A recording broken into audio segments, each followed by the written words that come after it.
All right. I think if I can get everyone's attention, how's everyone doing? We're gonna get this meeting started here in just a second. I'd like to act like we're Americans and lead the pledge. I'll go ahead and lead it, so everyone will stand up and lead the pledge, and then we'll start the meeting. Allegiance to the flag of the United States of America, to the republic which stands one nation under God, indivisible, with liberty and justice for all. All right, thank you all.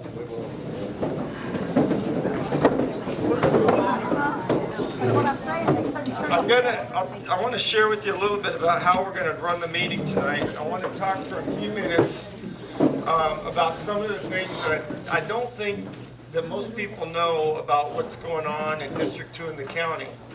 I know most people in this room have certain things they're concerned about. I know we have a lot of people that are concerned about stormwater drainage. Some people are worried about code. Other people are worried. There's a variety of things. But I want to share in the last 16 months some of the things that have been done in District 2. And this has predominantly been done by the staff doing their job very efficiently. It's not me. I'm only one person. But I want to tell you, most of the stuff that I'm going to sound off here has been done with multiple people in the staff working very, very hard. And so I'll do that, and then we'll talk a little bit about some of the problems we have. And then I'm going to start out with engineering, since this was based on D pushing real hard on stormwater drainage. We're going to talk a little bit about stormwater drainage first, and then we'll go into question and answers of other issues that you all had. Does that sound reasonable? Okay, let's start out with a joke. How come the ocean what did the ocean say to the shark? Nothing, he waved. I'm out of here. Just kidding.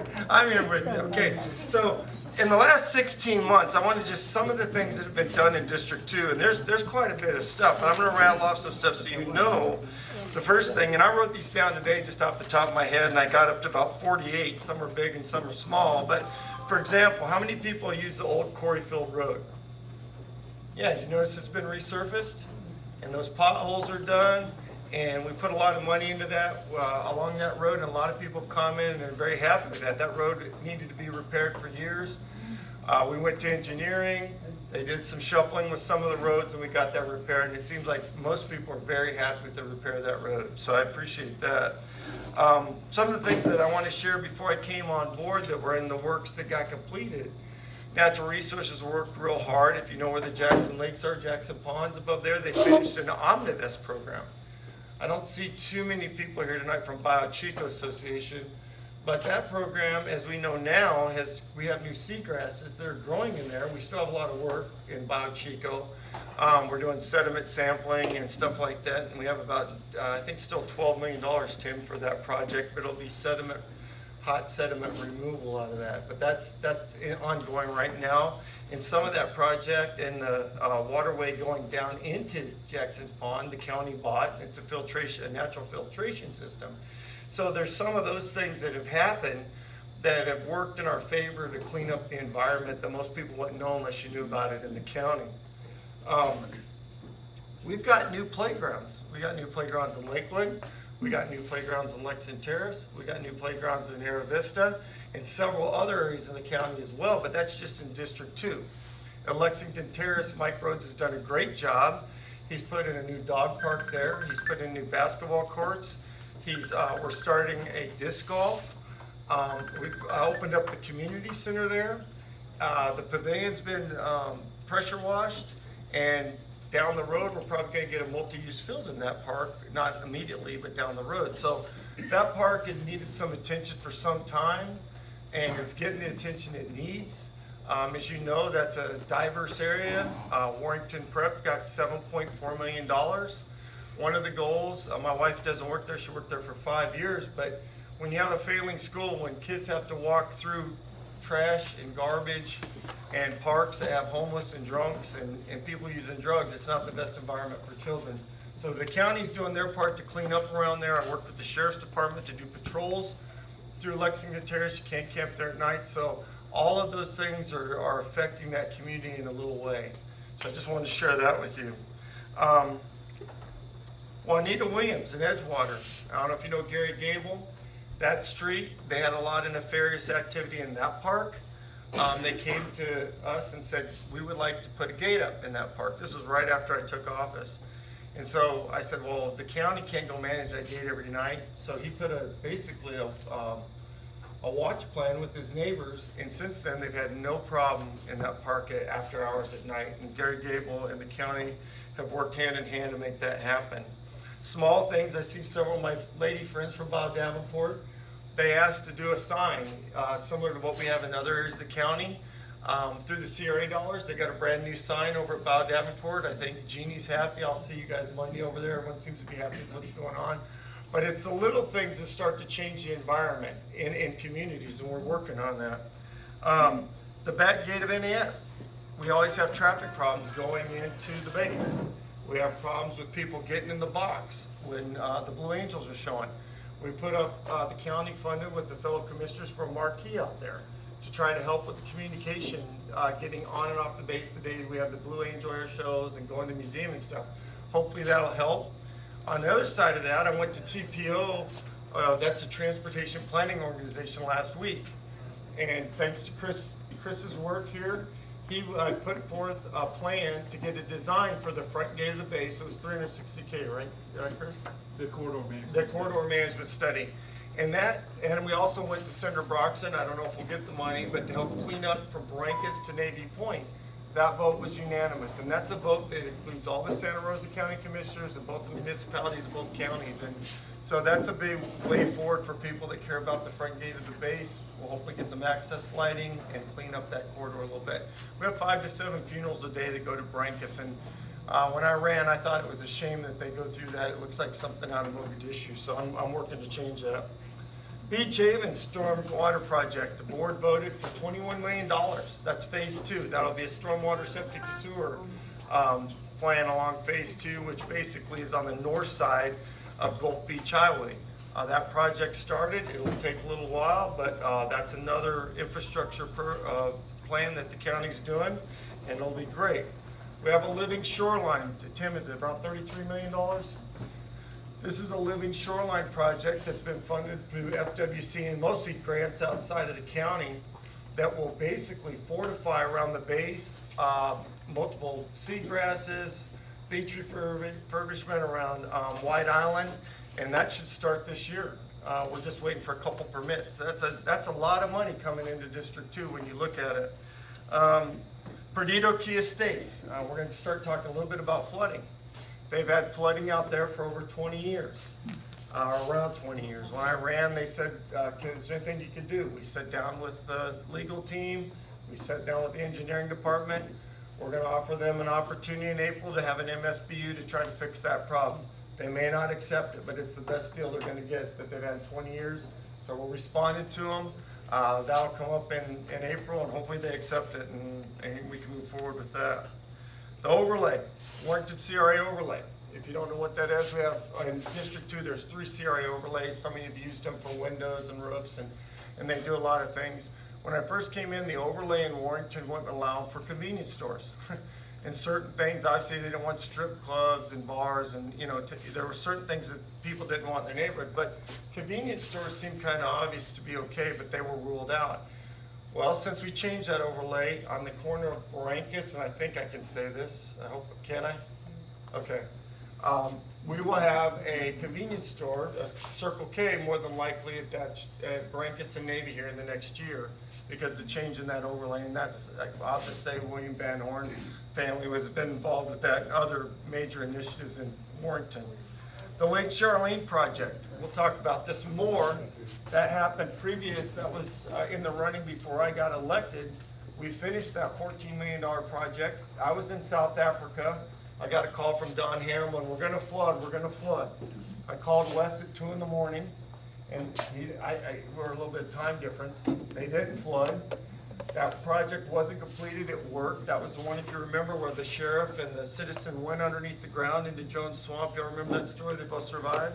That project's been an enormous success. I'm gonna let the engineering department share some of the other things with the Bridle Trail, but that stormwater drainage program has been enormously successful, and I'm gonna let them share the rest of the data on that here in a few minutes. Blight. if you look, you wouldn't know this unless you paid attention to what's going on, but the county's removed the Sonic up on, remember that old Sonic that had homeless living in it next to McDonald's? Removed a house on First Street that the Bow Down Court people wanted. They had a lot of drug activity and stuff going on. The car wash here on Jackson has been removed. Removed the house in Mayfair that had been burnt out, which was an issue. We also, the Van Horns, removed the REAP forest. That was the one residential. And I'm missing one of, the corner of Winthrop and Navy, the old polka dot. That came up to us in a board meeting, and we released one lien, and they went back and removed it for this because they had several properties. So some of it was with people doing it on their own, some was with county abatement. But 6 different buildings just in the last year that were blight have been removed in District 2. So I ran on cleaning this place up, and I'm doing my job on that. Derelict vessels. So let's talk about derelict vessels. We've probably moved 8 to 10, I think, at least 10, between Bayou Chico and Bayou Grande in the last year.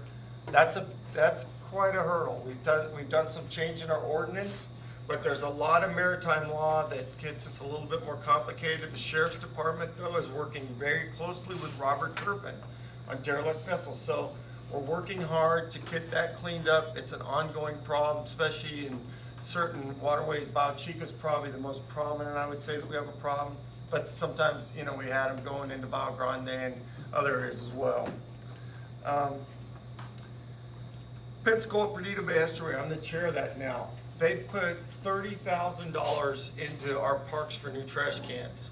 And they were predominantly the ones along the waterways, right? So we're trying to clean up the waterway management there. So that's something that it's a small thing that's happened, but it's happened in the district just from the estuary program. So if you see those trash cans, especially in Navy Point, Lexington Terrace, Lakewood, those were donated by the Pensacola Perdido Bay Estuary. Has anyone noticed the Keep It Clean Escambia buses or signs? I'm all about messaging. Just like when you watch TV or you stop at a stop sign or you decide you're going to buy a Coca-Cola or you get tied or whatever you like, that's because you've been programmed a little bit that through marketing. Messaging matters. It's not going to affect everyone. Someone's still going to throw their trash out on the street, but it will affect some people, right? And so we're working hard to try to clean up District 2. I met with West today and East UA, and we're looking at different options that we can do, other things as well. But the county has a contract with something called Keep Pensacola Beautiful that works for us. Sometimes Public Works gets involved. Say there's a downed tree or certain things like that. They go out right away. I've had to use Jamie at least twice off the top of my head for things that block roads. They'll get out there right away if we have something like that, and very appreciative for that work. Anyone notice the fountain at Marcus in Warrenton? That's been fixed. It was down for a long time. Yeah, thanks to Wes's leadership. I told him, I said, how long is this fountain not going to work at Warrenton Marcus? We got it fixed. It took a little longer than I thought because there was a pump problem. This, that, and the other, but it's been up. They changed the flags out. We've done all the things to make that area look improvement, right? You haven't noticed this. Next time when you see the fountain, just get that warm, fuzzy feeling when you drive by. I do. Wesco, Lois, is Wesco doing okay because of D2? Absolutely. So she came in and said, you're not taking care of our seniors, Commissioner Kohler. I said, what's the problem? So the wall was messed up. We had some problems with pressure washing the grounds. She's working on the light, but we're doing things for our seniors, and I think everything you've asked me, the counties went for and helped you with, and we're there for our seniors. So Lois, anything you need, let me know. We're putting in what's that? You know I will. I know. I know. That's one thing I count on you. My to-do list for you grows every week. Gold Beach Highway and Navy. We have a stormwater drainage project there. It's going to be about $1.5 million. There's some piping problems that need to be fixed there. That's been funded by the board. We got some developments that have been approved in Warrenton. One's on Winthrop and Navy. One's on Old Marcus. We'll see how we go. As you know, if you've watched the board meetings, there's some concern on parking. I went back to engineering to see if we could come up with maybe a happy medium. So Joy's working on that, and hopefully we can get the right amount of parking and have controlled development. But I think the development with Brock will be a good thing. Was anyone, I know you were when I had the meeting out of the Presbyterian Church with them, and they presented their case to that community, and I thought they did a good job. Small things. If you live in Emerald Shores, people seem to like to run into those signs. We've replaced it twice. You know, it's part of the county. Those kind of things the county's doing that you wouldn't notice unless it's in your community. But that sign, Lisa Fournier that lives out there is very happy with that. Code has been working very hard. I know that some folks have problems with code. Code is not doing anything outside what the rules are. And we'll have some questions on that because people ask about code all the time. We don't willingly go out and if someone calls into our office or someone in your neighborhood will say, hey, my next door neighbor, or this house I saw here isn't in code compliance. When that happens, Tim sends out a code officer and we just look and see if it is or isn't. And then at that point, the code officer takes over and makes an independent decision. I don't go and push the code to do anything except investigate through our natural resources department. And I can assure you that 100%. All I do when I get something, I forward it to Tim and say, look into it, I would say. So I want to be, you know, basically let them run the shop so that it's not, I don't want to have an influence in it. Chief's Way, I want to thank Wes on this. So how many people were familiar with NASB compatibility utilization study? You know I'm very committed to trying to preserve and consolidate the base. When that study, there were several things they hit us on. One was Chief's Way. The staff went out immediately, cleaned it up. We're going to put some lighting in there. I gave Admiral Quinn all the things that we've done in the probably last 5 years in District 2. And he was up in DC lobbying these things so that people knew that the county is 100% committed to the base. A lot of times it's just telling the story. And so we have all that in our resilience and what we're doing. But that all came from this study, which from my background was more of a consolidation hit. But I think we're moving forward. There's some positive stuff going on there. We put in a new fence at Mahogany Mills that was outdated from Sally. It's going up right now. 2 new crosswalks, one in Old Corey Phillip Road for the kids and one over by Sherwood Elementary. Those went up. I go to, if you have seen me, I go to every neighborhood meeting there is. I don't make them all, but I'm at most of them. It doesn't matter where they are. I'll go and I'll take the heat. Sometimes I'll do karaoke, whatever they ask me to do, but I'll do it. Beach Haven's the only one that makes me do that. But the rest of them, it's a normal meeting. But once in a while, you know, I'll go to these things because I want to hear what people say. So I'm trying to make sure that you know what the county can do for you. And I went back, I've been over to 25. Let's focus on Mayfair. Mayfair had problems with their community sign. They had problems with pressure washing. They had problems with the gate going between their fence line and Walmart. All those things have been fixed thanks to Mike Rhodes since I've been there. And they have a good neighborhood watch out there as well. The CRAs, just so you know, the CRAs are doing a great job in District 2. We have 3 of them. Clara and Max Rogers is looking at potentially one in Myrtle Grove on the south side. That would have to be board approved. But there's several things that have to be met. The Warrington one we're looking at renewing. And so those are some of the things on the horizon. I don't think I really need to talk about the proclamations and some of those other things. I'm sure some of the stuff will come up. What I like to do now, since it was, so in short, you can see the county's doing a lot of work. And this is just what I wrote up today in my office this afternoon, and I probably could have had another 30, 40 small things and big things. But the board has been fair in District 2, I think. We've worked pretty well on getting big projects. Wes has got some stuff that he's gonna propose to the board, I think, on stormwater here in the near future. I don't know if you wanna talk about that a little bit, but where I'd like to go is I'd like engineering to talk a little bit about the problem in Windrose, because I know that's important, deep push for this meeting. I didn't mention the cleanup, but which one do you wanna start on that, so we can go with that, and then we'll have some question and answer. Thank you. My name is Richard. I'm with the engineering department. I work with the drainage in Escambia County. Thanks. Hello? So, drainage in Escambia County has some challenges. It does. So, there's a couple of ways we go about it. Actually, 3 ways. We look at the infrastructure, like we talked about at Lake Charlene. We looked at home buyouts. And we look at the conveyance systems. one of the things he brought up was Lake Charlene. Lake Charlene was a very successful project. There were approximately 24 homes that would flood at certain storm events, 100-year storm events, 24-hour, 100-year storm events. And those houses will not flood at that specific event anymore. So that was a win for us. And that win allowed us to do some other things that we'll talk about in just a minute. The other thing we have working is the HMGP buyouts. And I understand that the buyouts take time. They do. We're working right now in the Hurricane Sally storm buyouts.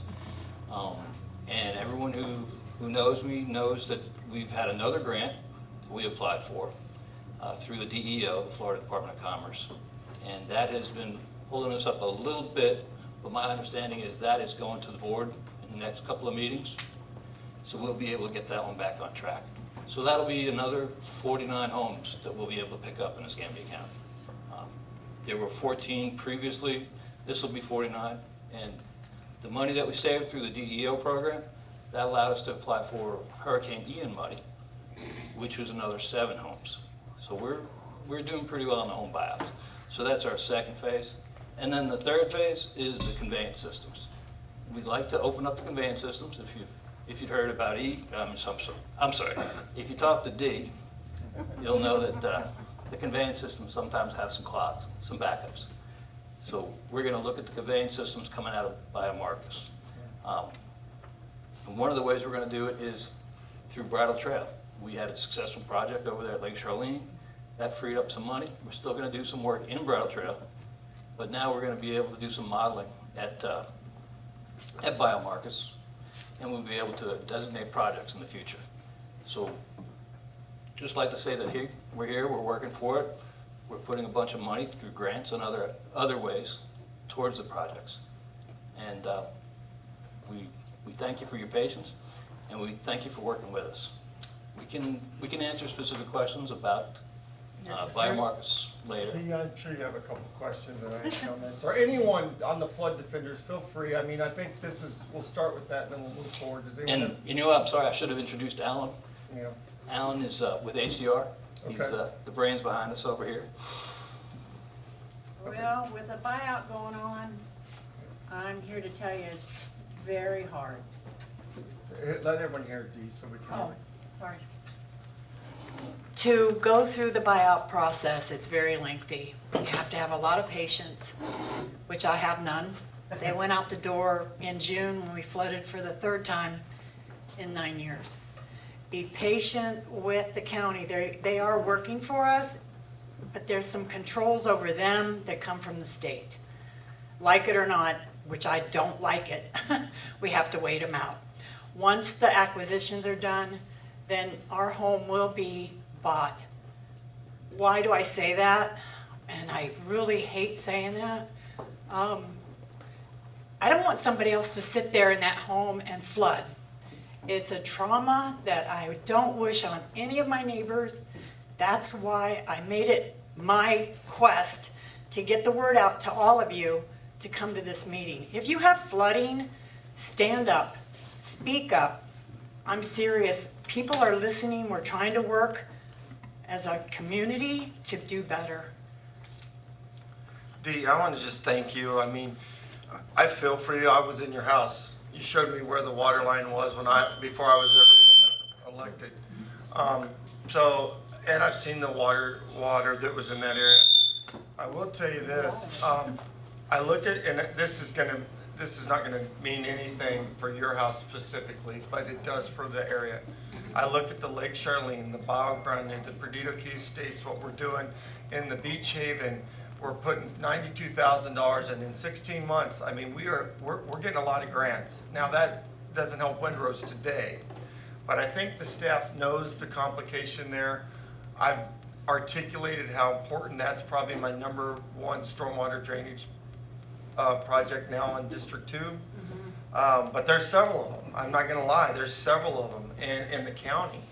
The water basins plans, but I do think in the short time I've been in the office, not knowing a lot about stormwater till I got in, I could tell you we are putting a lot of money into stormwater right now. I think Chris would say that too. So someone that's flooded 3 times, it's hard for me to say, hang on a little longer. I wouldn't be that guy, because that's just, it's not my house, and I can understand where you're coming from. I'd probably be at wit's end beyond belief. But I haven't been here for 9 years. If you give me a little bit more time, trust me, the staff is working, and we're going to try to get to yes. Well, Mike, it's not the buyout that, we won't see the fruits of the labor because we will be bought out. Yeah. And that's fine, Brett and I'll move on. But to get that Bayou Marcus whole tributary looked at and restored so nobody else has to flood out, that's a win. That's a win for me. I can rest easy at night. Well, and I spent an hour yesterday with engineering just on your area. I don't know if you looked at those those maps maps and are and stuff. awesome. And I think if you're part of that area, you should spend a little time with engineering when we're done. And kind of, Alan, do you want to say anything by chance? They're very Or, good. I don't know. We talked yesterday. I see Mark's not here. He's over the, basically the $92,000 cleanup project that's supposed to be starting in the next week or 2. So Alan, you want to make any comments? Or Richard, I don't know, if you want to Yeah, just and tell I them what should've we're brought doing. that up. Yeah, the Bayou Marcus Tributary B project is starting within 10 days. 10 days. Probably, That's a people win. seen, contractors out there already, but we'll be working out there. It's a 90-day project, so we should get some good results from this stuff. What It's part a of start. the Bayou Marcus tributary is that? You said B?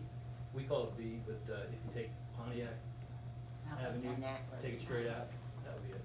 It's not the whole tributary It's just a section. It's a little project, but it's a start. Yeah, and we have some maps right here we can show you.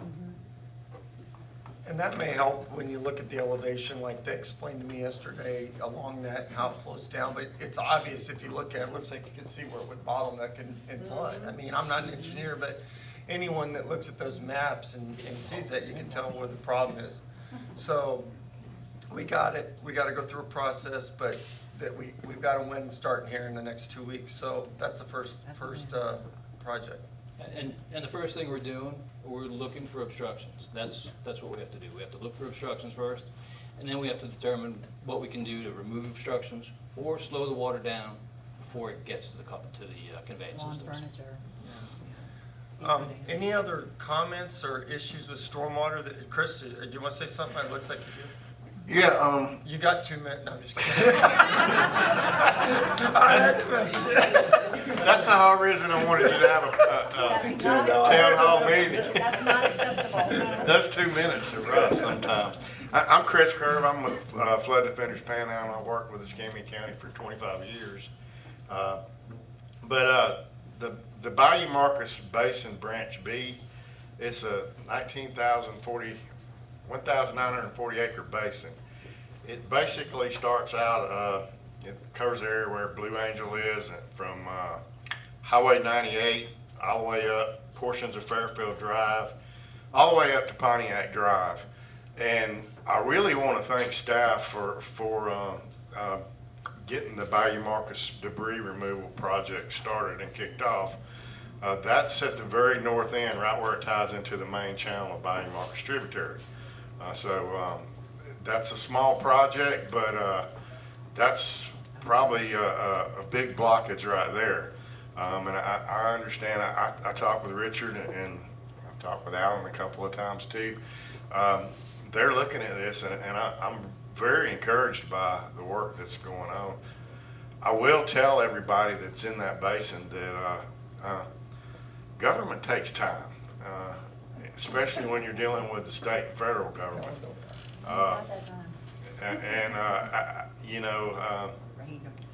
The rain don't stop, and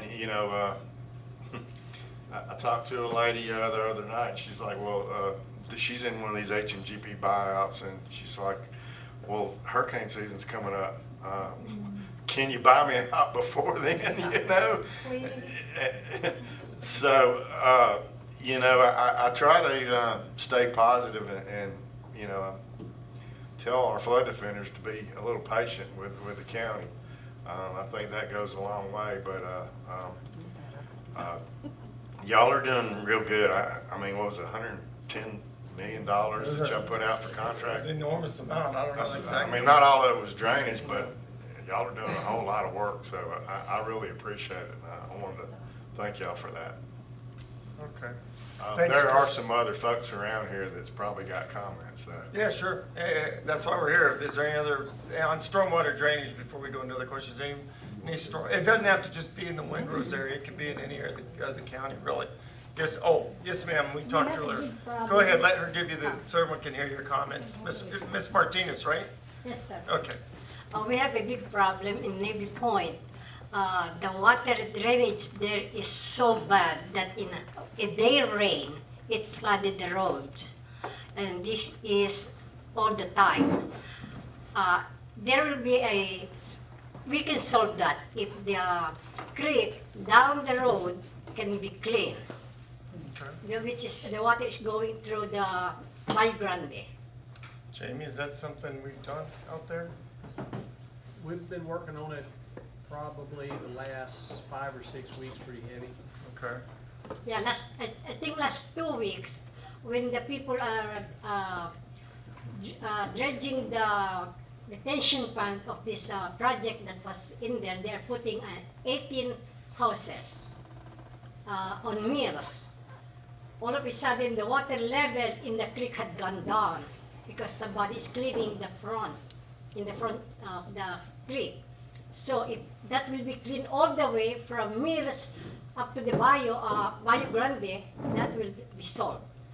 Okay, is that something we look into, whatever? So Public Works is here. I'm glad. Thanks for giving them a homework assignment, Ms. Martinez. Yes. Thank you. But no, that's good. We don't have any, besides the Sunset to Gold Beach Highway, Richard, do we have any other, we don't have any other planned stuff in Navy Point, do we? Not right now, sir. Okay, all right, so yeah, that's our first line of defense. Sunset is the traffic. Well, that's something else. To Okay, Gold Beach Highway. yes, ma'am. All right, any other stormwater drain, oh, yes, ma'am, go ahead. I've got the drainage at Winthrop and Holmes. Holmes is about 30 feet from my front of my, and I've got the hole here, and it drains underneath there. Well, when we had those terrific rains on June 16th, it's just overwhelming, the thing. And I've been promised a water box at Home Street, past Home Street, so it'll divert the water that comes off of Home on into the ditch on the south side of the road, rather than forcing it down to where it has to drain through the hole and go underneath. And Matt Skipper promised me 1.5 years ago, and I still am waiting for him to have some extra stuff to make that bump. And I've got video to show just how bad it is. I think we can answer this one. This is the, yeah, go That's ahead. part of the Gulf Beach Highway project. Right, this, we have a funded project for that area, ma'am. Well, how long do I have to wait to get the speed bump? That's all I need. If you do Oh, that, the you speed will bump. take the pressure off. I had to go across the street in the middle of Sally, and I've got video of I was out there, and I had to unblock the hole so the water could drain through because the debris trapped it. I'm not going to let my house flood. I'm going to get out there and do something. Yes, ma'am. No, we have a funded project for that that's been approved to get the drainage down to Bayou Grande and fix those pipes. And so that, how soon will that start, Richard, do you think? All I need is a speed bump. Well, I'd have to ask the engineer. Speed bumps is I've Donald, already but had an what we engineer need out to there fix, instead of speed bump. you want to explain the problem there?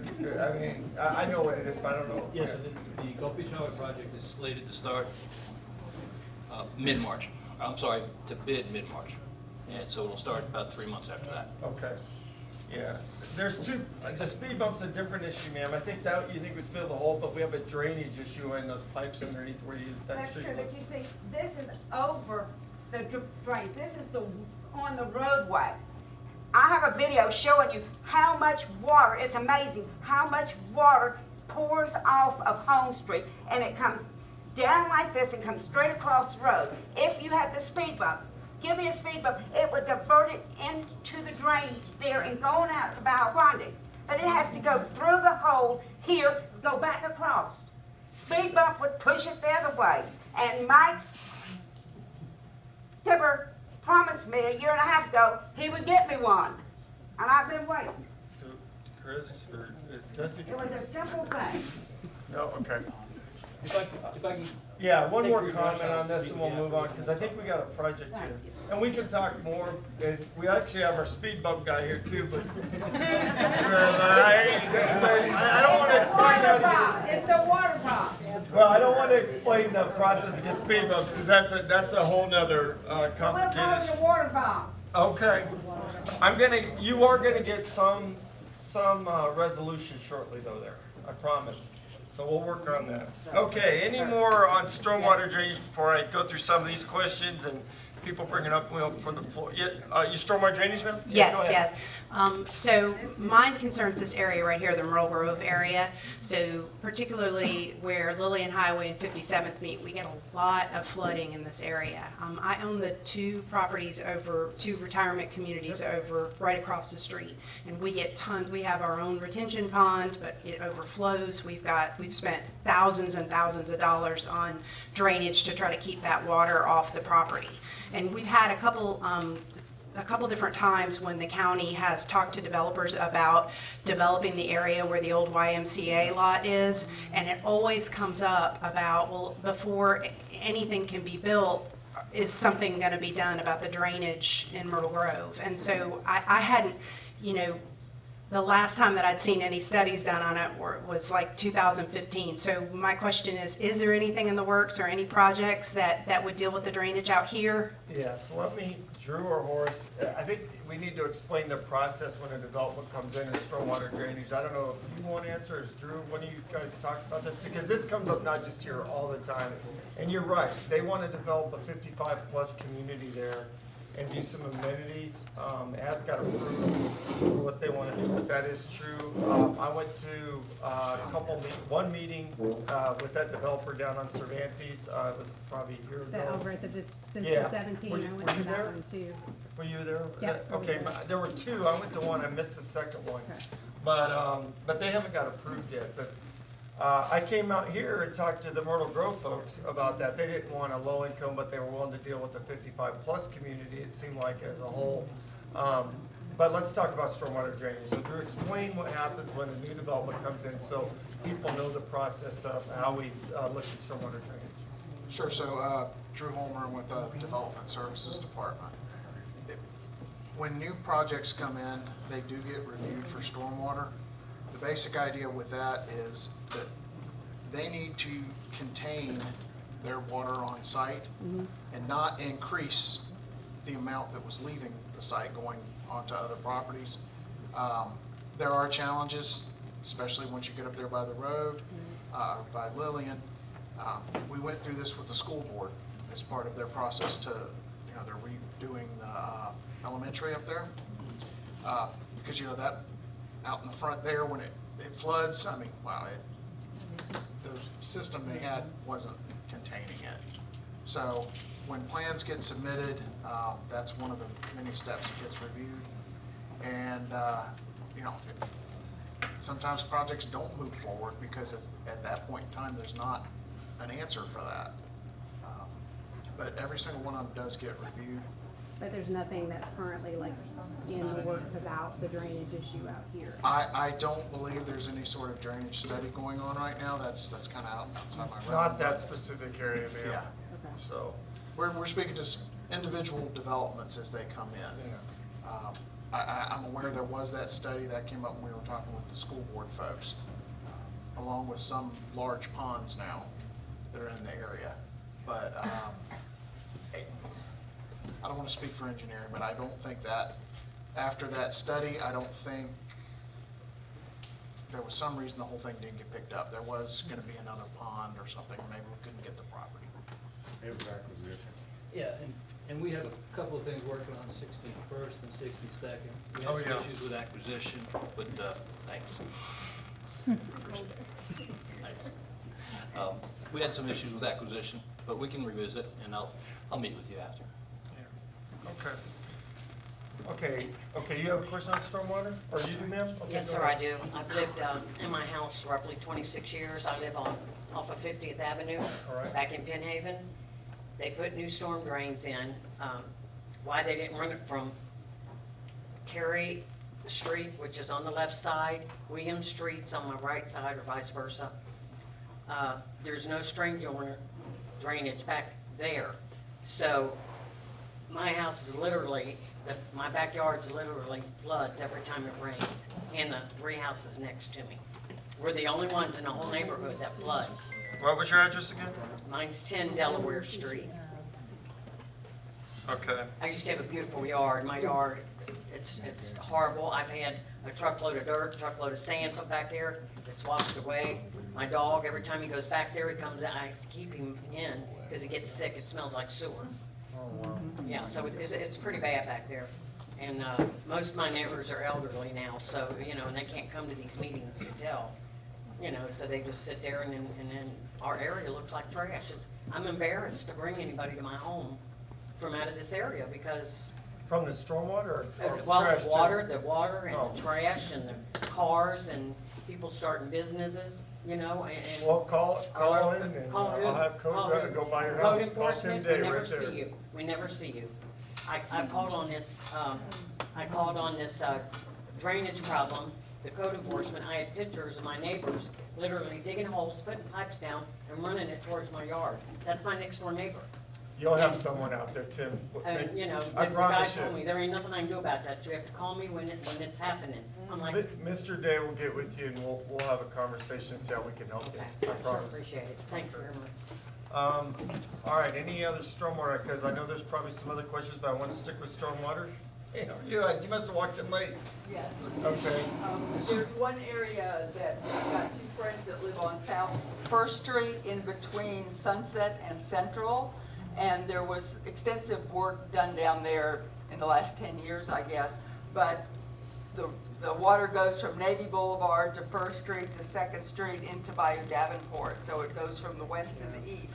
The problem is the opening for the stormwater on First Street is on the west side of the road, which is the high side of the road, and there's only seems to be one in that entire block.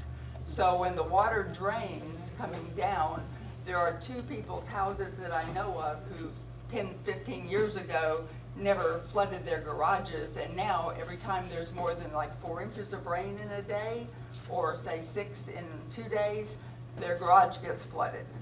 So it's not the houses. So there needs to be something there, especially before the Turnerly Day School progress building goes on, because that's going to add a bunch to that area too, to come out and analyze that and see what maybe needs to be done, because the problem's already there.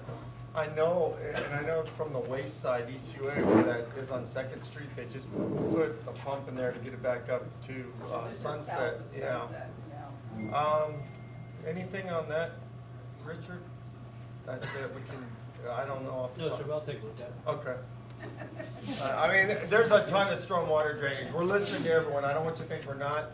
But this is not just District 2, it's a county-wide issue, and we need to take it seriously, and we're trying to eat the elephant one bite at a time. Drake, do you have stormwater drainage? Okay, go ahead. Yes, I got multi-tentacled questions, but I do have the stormwater issue along Gulf Beach Highway. As you know, I'm very concerned about that. I know firsthand that the county has put off any actual stormwater drainage infrastructure along Gulf Beach Highway for, I think we're going on 30 years. I was recruited about 5 or so years ago by closer to 10 years ago by the engineers who submitted a proposal for that, Halstead and I forgot the other name. And we went to talk to them about it because they knew my business was affected. And they have done nothing. They listened, but they have done nothing. They have the proposal, which obviously the engineers put a lot of time into, preparing it. But they want to put it off. So the implication we got was they don't want to do it because they don't want to do anything on Gulf Beach Highway. Because Well, I obviously will it's tell you tied up in this, state this year funds. you're gonna get some expansion. Next year, they're gonna widen the road. You've got the pillars there right at the thing that's helped with safety, thanks to Chris. We're doing as much as we can. On Gulf Beach Highway, as you know, we have to go through the TPO for any long-term changes on that. Now, We have done some stormwater drainage up the road, as you know, in Beach Haven, Forest Creek, over a little bit farther down from ER, you're right, that's a problem, and it's been a problem for, God, 15 years at least.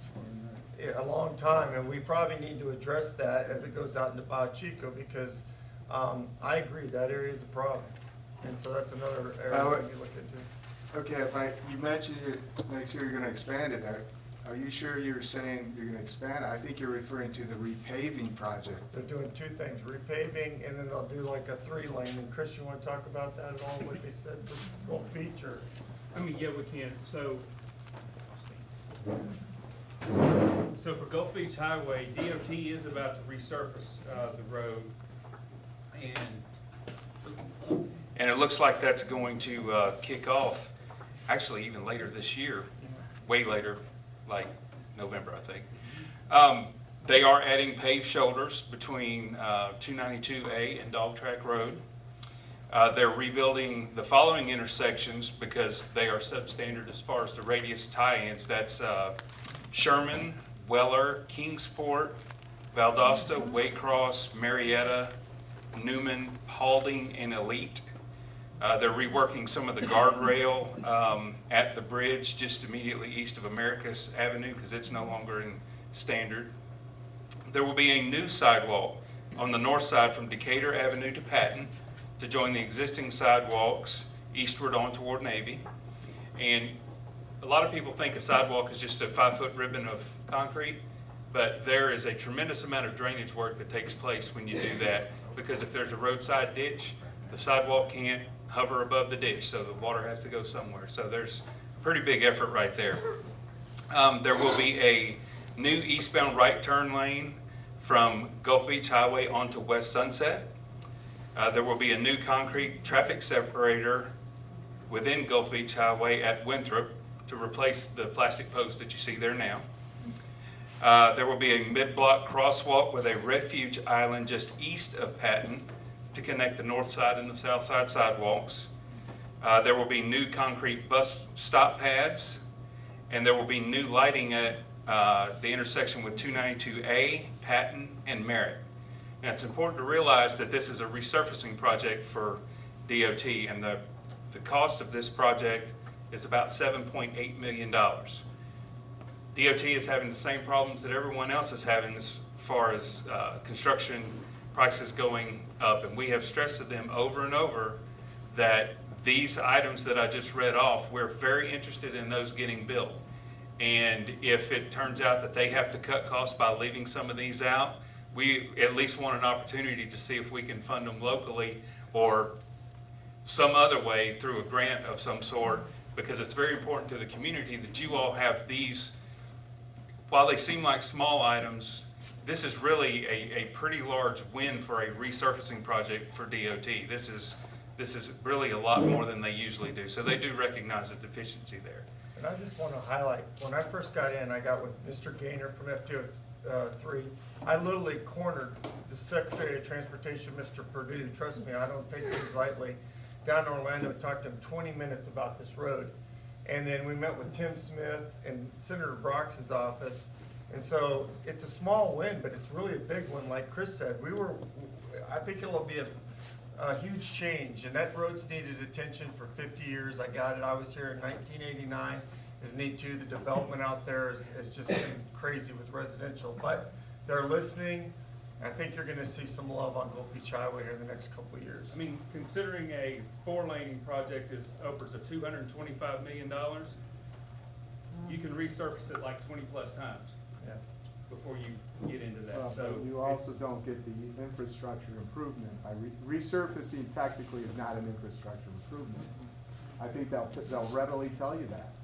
Oh, I don't disagree with that. But again, you're looking at $7.7 million versus 225. I mean, they have limited budgets as well. But if you were to look at the TPO list, just let's run that for a second.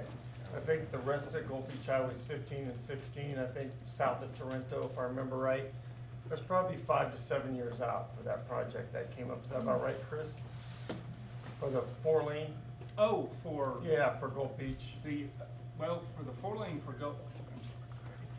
The 4-lane for Gulf Beach, that was estimated to be out $225 million. So they did do the PD&E. Yes. And the PD&E focused on a 4-lane PD&E, that is project development and environmental. So that's the first step that you have to do when you're using federal dollars for any road project, whether Escambia County is doing them or DOT is doing them. And because the expenses were so high, they even looked at alternative methods to have, nobody likes the 2 lanes going south and the 1 lane going north on Pine Forest, but sometimes you have to do that because costs are just so out of control. So they looked at some of those things as well. So again, that step has been completed. You start looking at design and you start looking at the right-of-way cost and then the construction, it starts getting out of control pretty fast. So again, construction's very expensive. The resurfacing, that's what they're willing to do now.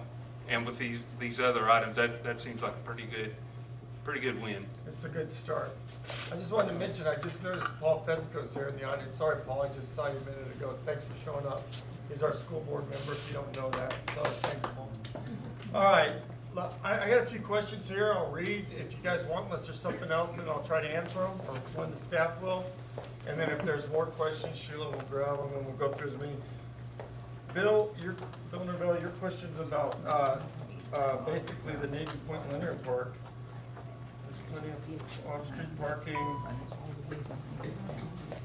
What do you want, handicap parking there? Well, I thought it was gonna be more of an issue tonight than it appears to be, and I'm comfortable with your position on it. We've got plenty of parking in Navy Point, and our park in Navy Point is a county park. That's dangerous, giving me a microphone. But it's a different park than anybody else has in Escambia County because it's a linear park, whereas Bayfront and all these other parks, you park and go into the park, do whatever you're gonna do, play, and then go back to your car. This, you can walk 2.5 to 3 miles. So, and I guess my take is, if you're gonna walk a park that's 3 miles long, do you need to park in the park? Walk another 2 blocks or a block and go to the trail. I do understand handicap, but when we initially had parking put in there, I think 60 parking spaces was just way too much. Yeah, so there was a lot more going on with that. I think I saw Tim, I know you want to talk about handicap parking maybe, but we had Chris look at that. And then we had a lot of folks in Navy Point that didn't want any parking along the park. And then I went back and looked at the parking at the boat ramp. And let me tell you, I love parks. But if you look at Lakewood, we have people having, sex at night at the park. At Lexington Terrace, we have to get people cleared out of there, in the evening because we have nefarious activity. If you look at Juanita Williams, we had drug activity going on, we had to put up a gate. If you look at Perdido Key Park, Parks and Recs, there was some sicko putting porn in the kids' library, so they took it down. Now we have someone watching it. So there's a lot of maintenance that has to go on with parks after hours. And people don't realize all that stuff's happened in District 2. I'm not making this up. So do you want that along Boblets if you put 60 parking spots in? And then there's another problem that came up. In 1996, the Board of County Commissioners, I didn't know this until later, had voted to kind of keep that area sacred without parking. And that came to light later after Jamie and I had talked and Chris, and that threw a whole new element into that whole parking situation out of Navy Point. So as for now, I don't see that moving forward. We have a lot of AD parking. I know, Tim, when you came forward with the parking with the portalets, you were absolutely right. That I think Mike Rhodes was out there the very next day. As far as the path, it isn't got handicap access. We're fixing that. There were some parts out there that needed to be fixed so people could use it. When you get up to the kids park at the very end there before you go down, there's some handicap parking there too as well. So I had them go out and look. I talked to the staff. No one's told me that we're out of any kind of ADA regulations with parking right now. So if that comes into light, I'll talk to the staff and the county administrator, and we'll move forward from there. But I hope that answers your question. Okay. Who's Mrs. Is this you, Miss Martinez? Yes. Okay, did we answer your question yet? No, is this a rental house? Well, I was saying about that new construction over there. That, Plus landing, is that what you're talking about? the new construction of 18 apartment over there in Mills. Okay. And that will affect the water level of our Okay. area. So The water table is getting so high.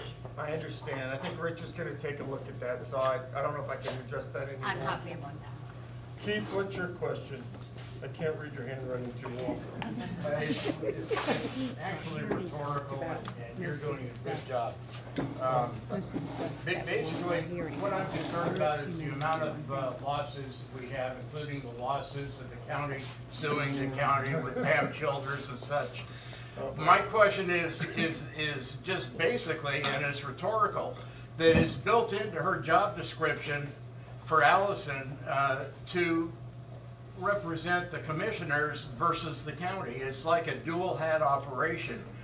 What is necessary and what can be done in the big picture to reduce these lawsuits, which we recently lost another one with the jail.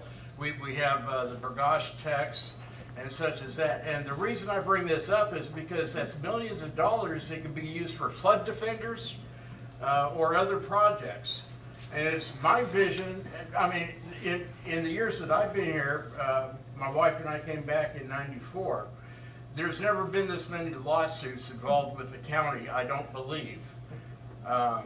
So the question is it a problem with the job description, and is it going to be up to the commissioners in whole to take and correct the situation where the county attorney represents the good of the county and not the good of the majority of votes of the commission?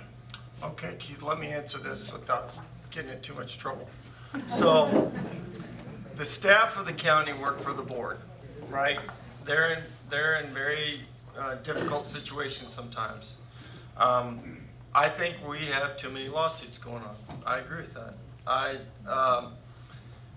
For a lot of reasons, as many of you know, I've been the only no vote on some of them, because especially the one case with EMS, I didn't think that we should be paying for fines from FDOH.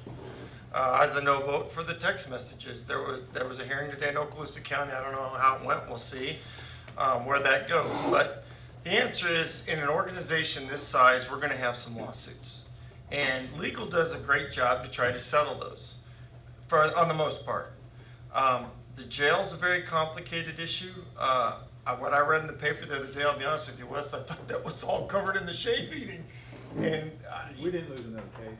Yeah. It's the same ruling that y'all gave direction to appeal. So the one, when they did and I'm gonna be very vague on this because it was in the paper, but I thought, I was surprised it went out, but the DPLR, the subcontractor, we were led to believe by legal counsel that the county was going to get some insurance money back. I voted for it because I was led to believe. I'm not a lawyer, right? And so I got to trust the opinion of lawyers. It didn't go in our favor. The second half. Now, I wasn't here for the first half. You're right. At some point, we got to decide when to take the off-ramp and quit wasting money. The county put in another $1 million this year into legal.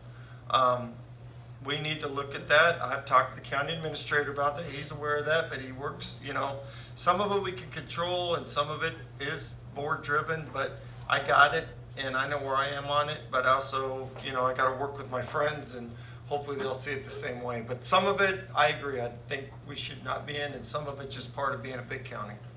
And I think I'll leave it at that. But thanks, Keith. Thank you. Thanks for throwing me on the bus with that. Cindy Rask, Fairfield in 98. Where's Cindy? I'm over here. Okay, so what's your question is about, Just Fairfield in 98 by the Circle K. okay. And the road right behind it, between that Circle K and the storage area. I know, I guess we call it like a pork chop to come out so people do not take a left onto Fairfield. Yeah. They tore down the sign. I mean, there's no more sign there, it hasn't been there for years, and every time they put it back up, it comes down. Because people want to make a left. It's very dangerous there. I've almost got hit a couple times going straight down South Fairfield. Okay. Also, people coming in and out of the Circle K onto Fairfield, or from Fairfield into Circle K. That's a danger area right there. It's a double yellow line all the way up. Anything you know about this area? We'll just talk to DOT about putting the sign back up. I mean, that's there. So. I mean, yeah, but it's only gonna come down again, I'll tell you that. It never stays up. We can ask, Chris can ask him. What's that? That road she's speaking to the price. Oh, did you hear that? No. That road is private, the county administrator's sharing with me, so that may be the problem. So what, can we look at that and see if there's something around there maybe? We'll take a look at it from our traffic engineer and see if there's something we can do. Thank you. Drake, I think I answered some of this, did I? Is there anything else you want to ask me? Yeah, there's different aspects there. As you can Well, you see. had 4, I just didn't know, Gulf Beach Highway, urban planning, I thought we answered that. Navy-based planning, I've alluded to, ADA compliant, okay, what else you got? Okay, so, well, in general, you know, like I was listening this morning to A1.org broadcast on public radio talking about urban planning. I think like Gulf Beach Highway is completely retrogressive in terms of planning. There's nothing going on there, and it seems like you mentioned earlier it's like 5 to 7 years out based on the TPO list, but why was it that about 5 years ago it was in the top 5 categories, and they were saying it's 2 or 3 years out? Why? That's the big question. That got moved by politics, I'm just gonna answer it, it had nothing to do with me. So it got moved, that's what the board, the TPO board did, and now we're trying to rework that the best way we can. Well, I would suggest that they don't have a really clear, transparent methodology behind how they arrive at that priority list. And also, I think you're sort of gentrifying that whole process, if you will, or making it a tradition, when that TPO should not be the only thing that determines what gets done with planning. So Drake, can I share what I shared with Secretary Perdue? Yeah. I said you I'd love to. absolutely need to have a quality control to oversee the TPOs. Now, I don't know if they're gonna do Great. it, but I brought up Lovely. almost what you said, and I also told Mr. Gaynor that. Mr. Gaynor in a meeting in Senator Brock's office didn't tell me everything he was looking at Gulf Beach Highway, but it's apparent to me that they're looking at it. So, not gonna be able to answer everything. I wasn't here 5 years ago, but I can tell you I take Gulf Beach Highway seriously. I'm doing what I can. So. Well, okay, that helps. Can I ask in general, though, could you maybe expound a little on how you feel about planning? We'll call it suburban planning, because we know that the Perdido area needs a tremendous, it's not in your district anymore, but it needs a tremendous, there needs to be some kind of cohesive and central planning on that. And they're like floundering. Well, let me tell you about planning. We have a process. Should it be changed? Maybe. You look at the parking we discussed earlier, probably needs to be modified to some extent. But it depends on what it's zoned for. And I think it's probably better for Drew Horse. It depends if it's residential, if it's commercial, or, mixed use. I mean, it depends on what we're developing, and should that be changed. So the answer is it depends on where we're at. Are you talking about residential? Are you talking about commercial? I mean, yeah, all of it integrated. That's the thing. That's what I don't see. Think about it, strategy versus tactics. The things about the parking space, yeah, that can be hashed out more on those exact issues in a more focused way. But I'm talking about longer strategies. How does SR 292 relate to that? It obviously is going to have a big relationship. Have you, and I'm not trying to, have you ever attended the planning board? Yes, I have. So, okay, I'm and just I've tried asking. to participate too, and Okay. I've talked to officials there, I'm not gonna say their names, and then more than one, and they put me off, they dismissed me. I've offered my experience, I'm a small business owner in this area since 1997, and that made me quite mad. Okay, well, I didn't do that, but I'm hearing you. Drew, can you talk to Drake a little bit about some of the things with planning, like, and see if we can get the questions more drilled down? I don't know if we need to do it, because I got about 10 questions. Okay, I'll talk to Do you. you mind? Okay, I'm gonna move on. D, The flood zone maps, is that what we're talking about here? Okay, I'm gonna let Richard talk about flood zone maps. Do you have an opinion on them? Are they outdated? We spoke on it. Oh, you already talked about it? Who do you want me? What's the question? What is the question actually to address on? What was your question? 3 times you talked about your flooding. Why do preliminary flood zone maps propose to change our property from hazard zone AE to a non-hazard zone X1? I don't know that answer. Talk about the flood insurance. Or do you have it, Drew? So FEMA is the one, FEMA creates the maps. They've been working with the Water Management District. They issued the preliminary maps. Those came out, there was a challenge period, and some issues came up. I'm not fully aware of all that at Water Management and FEMA stage, but they put us off on our adoption. Some areas now,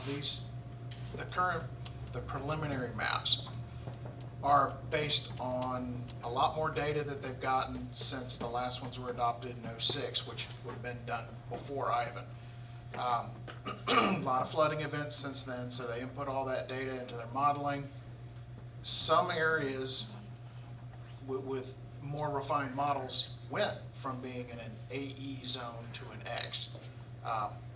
Just by way of flood zones, everybody's in a flood zone, okay? It's just a matter of risk. Top of the Rocky Mountains are very low risk, but everybody's in a flood zone. AE is one that it's more of an increased risk. X is your lowest amount of risk. So based on the data, we did notice when we were given the preliminary maps, seeing people taken out of that risk zone into a lower one. Good for them as far as cost and everything else, but until we get the actual final product signed off by FEMA, we won't be able to adopt them as a community.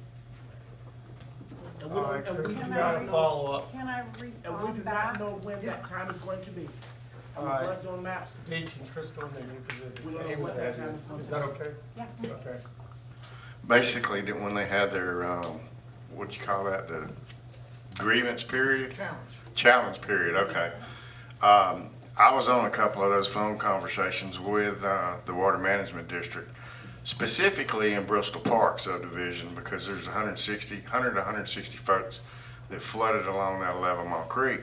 And I pretty much told them, I says, your maps do not reflect the reality of what's going on with flooding.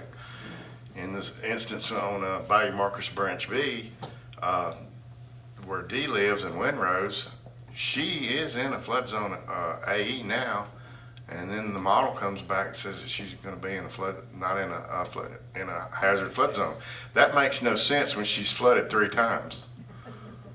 And you know what that tells me is the models are wrong, or the information going into those basin studies that they do is wrong.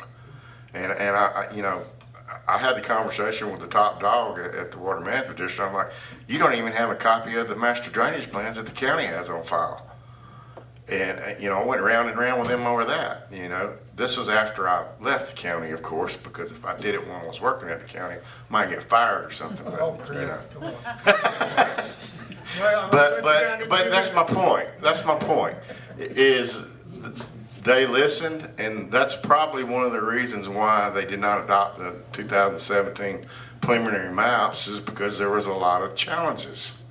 So, and I don't know if that's still in a challenge period, but it doesn't protect people that come in here and buy homes that are, they say you're in flood zone X. It doesn't protect them if they flooded before.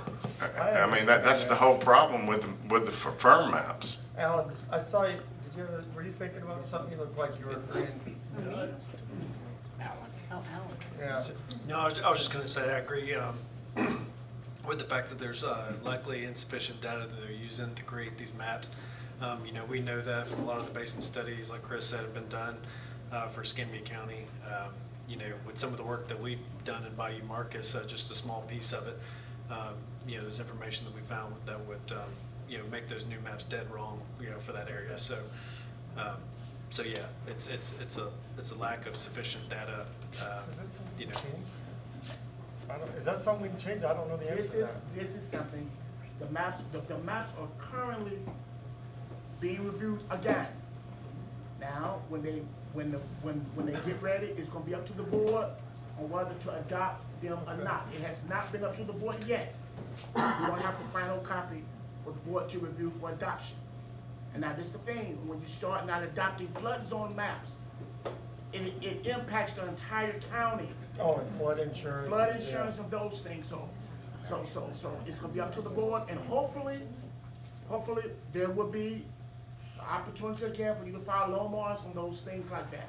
But the maps are still not officially adopted by the county. They're still in the hands of FEMA at this time. Tim, you want to say something? Yeah. The other thing that's important, and what the firm maps are, is it's risk for insurance purposes only. It's not talking about your actual risk. The other thing that what they're modeled off is the 100-year storm or the 1% annual chance storm, which is it currently about 12.5 inches? 100-year, 24-hour storm by DOT is 13.44. Okay. No, that was 14. Oh, no. 16.2. But Chris, this ain't math class. But what my point is someone who's at approximately 13 inches, or they're gonna be mapped as X. When we get 14 inches, 16 inches, or 20 inches, they're gonna flood. The maps aren't reflecting our worst case flooding. You know, and by worst case, 2014, 2018, 2020. I mean, But what about a lender? I'm PNC Bank, okay? I'm gonna sell you, or I'm going to lend you the money to buy my house. PNC Bank said, no, I'll give you this money, but you're gonna take flood insurance out because you're in zone AE. Now, I'm gonna sell the house to you, and PNC is gonna say, that's okay, you're in zone X. You don't have to have flood insurance. Knowing doggone good and well that floods. How is that right? That's not right. So it's not arguing. If you talk to anyone in floodplain management staff of the county, we recommend everyone get flood insurance regardless of what the zone is. But what about the banks?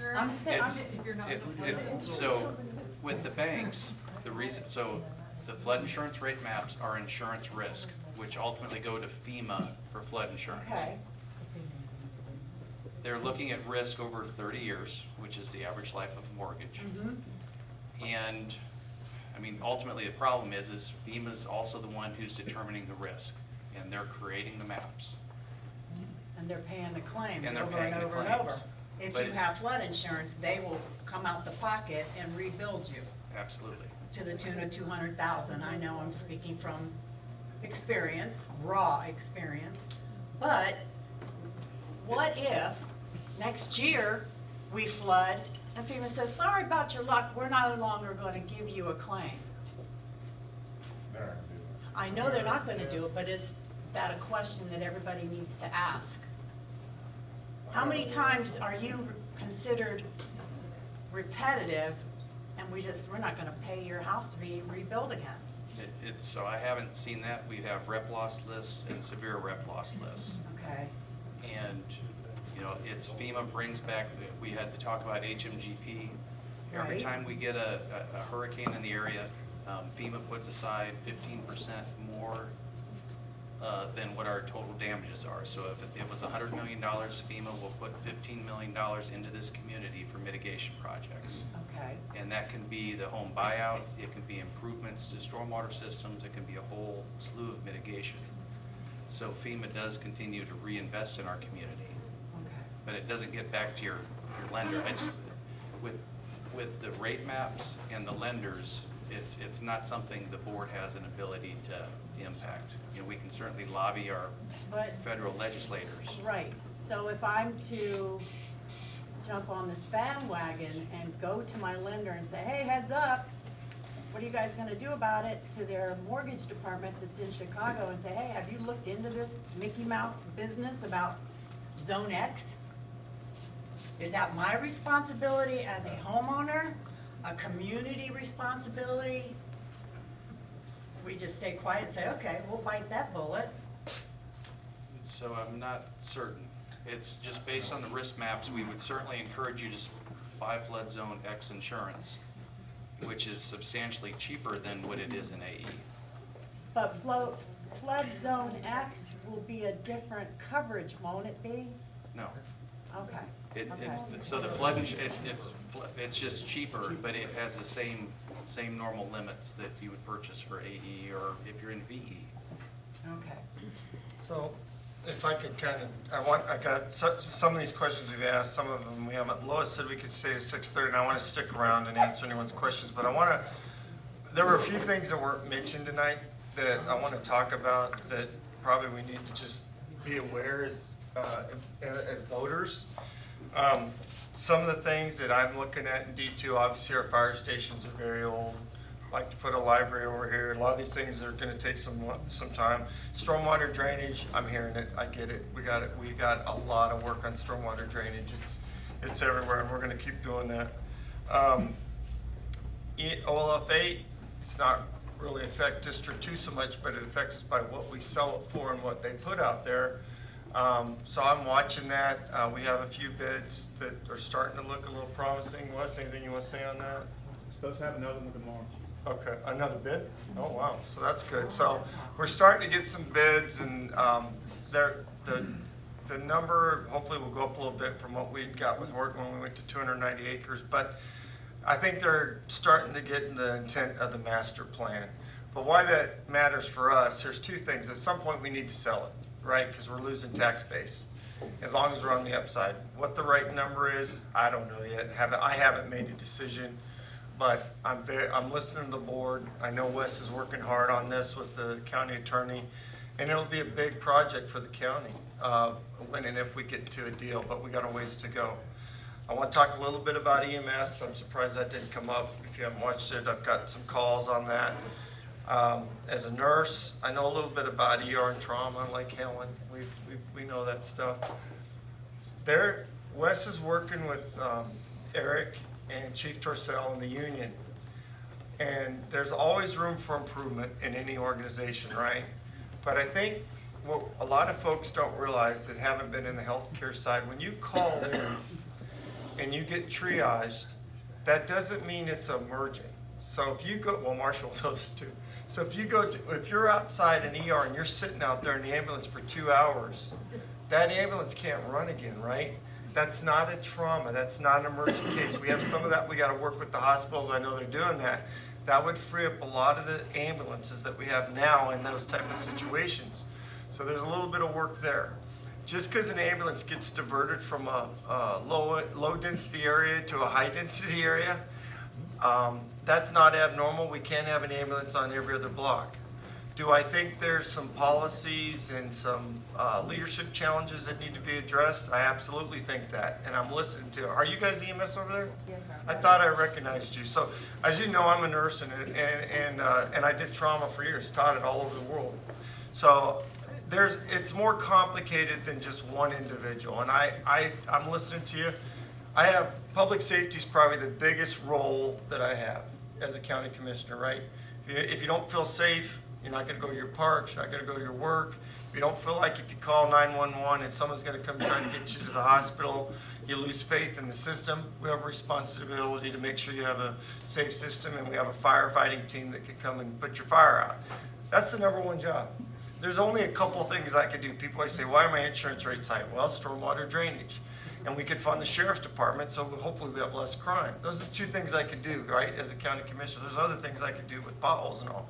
But those two things are very important to me because I think they're the primary things that are important to everyone here. The other thing I want to say, there's a couple things. Well, first, in Myrtle Grove, I know this was meet like Paul, we're going to put about $1 million to $1.5 million worth of sidewalks around this area here next year.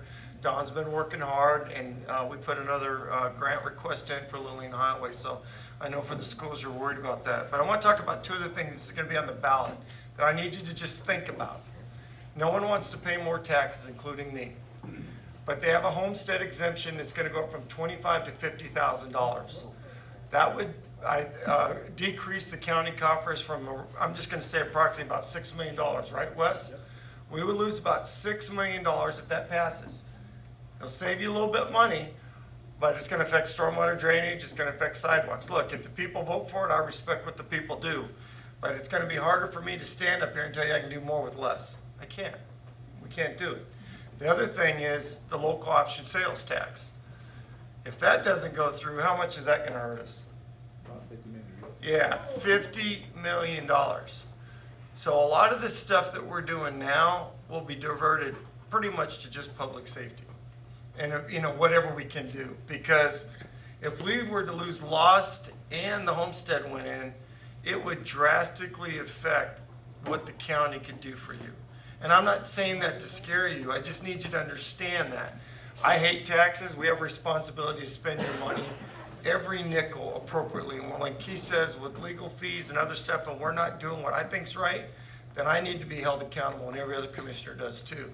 But at the same time, if you want a community that can do stormwater and sidewalks and have nice parks and take care of the public service, we can't go backwards. And I couldn't imagine losing $50+ million, how it would hurt the county. So just think about that. I ain't telling you how to vote. If it happens, Wes, good luck. No, but I think people need to know what they're voting for. And that's my responsibility, is to make sure that folks know about that. You have a quick comment, Jackie? I do. I want, when you talk about the property tax, there was a thing in the paper that said that they may do, the state may do away with property tax. What are they going to give us instead? I'm talking about the increase in homestead exemption. Oh, I don't homestead, believe I know. there's gonna be, we're not gonna get rid of property tax. We couldn't function the government without it. So that's not gonna happen. So I think you're thinking, I may be wrong, but I think you're thinking about the increase in homestead exemption from 25 to 50. No, it was property tax. There's a bill right now. There's a bill in Has anyone heard anything about this? Yes. No, I don't know. Okay, I don't know anything about, I better start getting up to speed on, I don't see how that could. Well, that's what everybody's wondering, what if they do away with property tax in the state? And they said they're gonna replace it with another kind of tax, and the reason they're giving is because all of the apartments that are going up, those people won't pay property tax. Jackie, I'm gonna look into this immediately, because I couldn't imagine that happening. And it's probably gotta get through the legislature, and I can't imagine that getting the legislature. What it is a bill to study it again. It's been studied several times apparently in the state. So it's a bill to appropriate funds to study it again, to study getting rid of the property tax. Then the next step would be whatever that study comes out to be. Somebody would have to put legislation in front of the. Why would they even consider it? Yeah, I don't know. All right, a couple more comments, then we're gonna wrap up at 6:30, and the staff and I will stay around for a few minutes for any, or however long we need you to answer questions. But yes, sir. I think what they were talking about, in Europe, they use value-added tax. Oh, that's. And so they want to substitute property value-added tax, because you can't escape value-added tax because it's on everything you buy. So that started out a lot in the main European countries, especially France, because so many people weren't paying their taxes, but they say if you tax everything you buy, food, cigarettes, important things like that, you pay for everything. So it's not that taxes go away, it means it tries to spread them out over everybody. It's a super regressive tax. People that don't, because you can't escape buying food, you can't escape buying, so it means everybody pays it. I think personally it'd be a disaster, but that's what they're talking about. Well, if that happens, trust me, we'll have another town hall to see how to survive. So, you know. Hey, I want to close on this. I think I answered most of the questions. I had a few here I'll look through that I thought we answered. But I want to say this. You have a county staff, and I didn't ask all these people to be here. Thank you, Wes. But they care. I care. I know they care. I work with them. Every time I ask them to do something for you guys, they respond. I don't get the credit. I'm the talking head that comes out and, you know, gets to sing karaoke and dance with the old ladies here at Christmas and stuff. But the bottom line is, They do all the work, and you have a really good county staff. Let's give them a round of applause. We couldn't do it without them. They're out here at 6:30 at night. They'll be at work tomorrow early, and I can't tell you, the one thing when I got on this job, I realized right away, you know, I had big jobs in the Navy, real big jobs.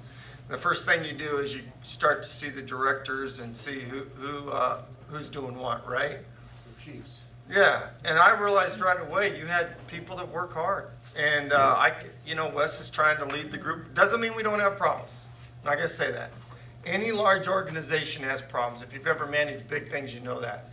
But we deal with them. Sometimes the stories where we're having a problem get sensationalized, and they take over. And if you ever have a question, call me, and I'll give you a straight answer what I think the issue is. I see some problems that we need to work on out in your area. I know there's some issues in EMS. We obviously got stormwater drainage, but I'm listening, and I promise you, I'll get back with you and give you an answer. And even if the answer is I can't help you, I'll tell you that. But thanks each and every one of you for showing up tonight. I appreciate it, and thank you for letting me represent you.